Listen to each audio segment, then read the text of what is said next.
নমস্কার। ধর্মের আড়ালের চ্যানেল থেকে আজকের আমি একটা অধর্মের গল্প বলবো। ভদ্রলোকের নাম হচ্ছে বলরাম হাজরা। মারা গিয়েছে। মারা যাবার পরে তাঁর ছেলেরা খুব জম্পেশ করে শ্রাদ্ধ করেছে। শ্রাদ্ধ অনুষ্ঠান খুব জোর করে করেছে। এইদিকে বলরাম বাবুর আত্মাকে টানতে টানতে যমদূতেরা বৈতরণী নদীর সামনে হাজির করেছে। এবারে বলরাম বাবুকে বৈতরণী নদীতে নামিয়ে দেওয়া হলো। ভীষণ নদী, হাঙর, কুমির, বিষাক্ত কীট, দুর্গন্ধ জল, এগুলোকে পার হয়ে যমরাজের কাছে যেতে হবে, যমপুরীতে যেতে হবে। বলরাম বাবু কিছুতে রাজি হচ্ছিলেন না। যমদূতেরা জোর করে ঠেলে নদীতে নামিয়ে দিয়েছে। অনেক কষ্টে সাঁতার কেটে কেটে বলরাম হাজরা যমপুরীতে গিয়ে হাজির হলেন। যমরাজ বসে আছেন। বললেন, প্রভু, এটা আপনার কি বিচার? আপনার দূতেরা আমাকে বৈতরণী নদী সাঁতার কাটিয়ে এখানে নিয়ে এলো, কিন্তু আমি বৈতরণী নদী সাঁতার কেটে কেন আসবো? আমি তো গরুর পিঠে চড়ে আসব। আমি মারা যাওয়ার পরে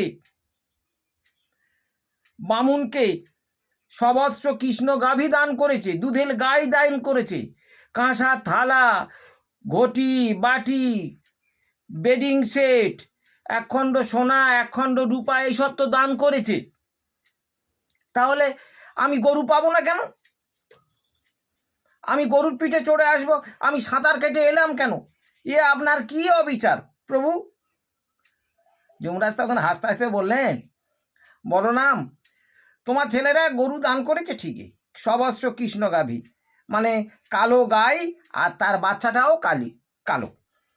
দুবেলা, এবেলা দুশের, ওবেলা দুশের, মানে 4 লিটার করে দুধ দেয়। এটা সব ঠিক কথা, কিন্তু তুমি যে যে গরুর কথা বলছো, যেটা তোমার ছেলেরা দিয়েছে, যে বামুনকে দিয়েছে, ও পথে নিয়ে যাওয়ার মাঝ পথে গরুটা বিক্রি করে দিয়েছে।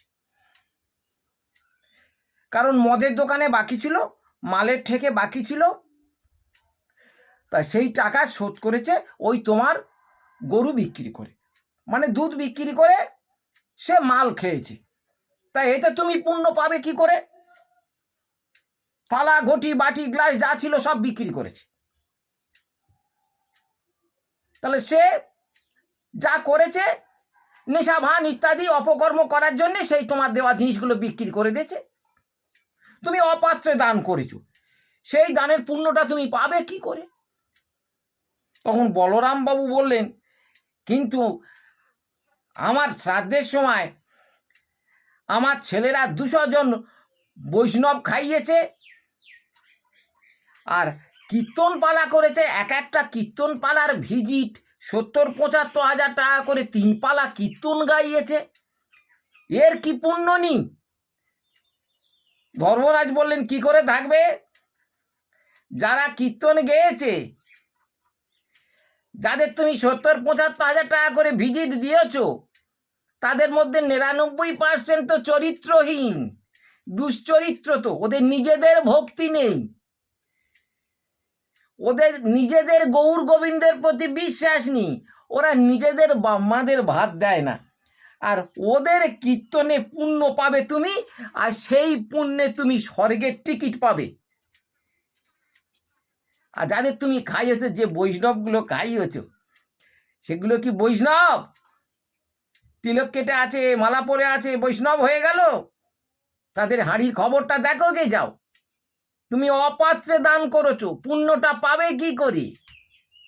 বলে, আমার এতগুলো টাকা চলে গেল।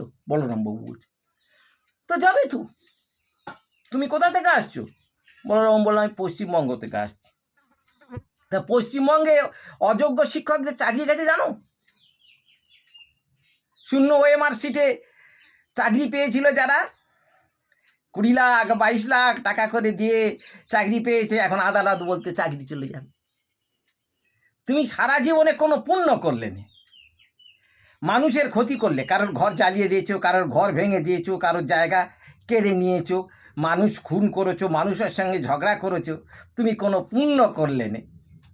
আর তুমি ওই বৈষ্ণবদের ডেকে খাইয়েছো বলে, বামনদের দান করেছো বলে, 70-75 হাজার টাকা পালা কীর্তন করেছো বলে তুমি স্বর্গে